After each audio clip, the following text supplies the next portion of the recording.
Day 4 of what I eat for dinner. আজি মোৰ লগত আইতাও আছে দেই আৰু আজি চিকেন ট্ৰিট পালোঁ ৰেম্ব'ৰ পৰা। চ' হেল্ল' গাইজ, মই ৰাজেশ্ৰী। কি খবৰ বাৰু আপোনালোকৰ? মোৰ পিছে সদায় ভালে, আপোনালোকৰ আশীৰ্বাদত।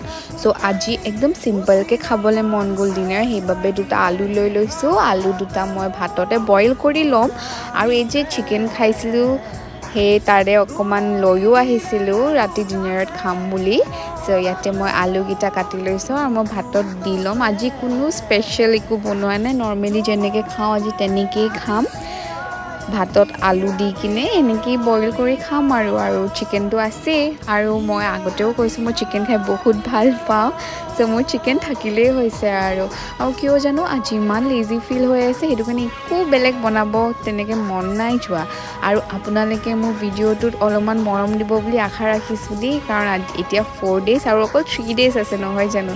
চ' এয়াই আজিলৈ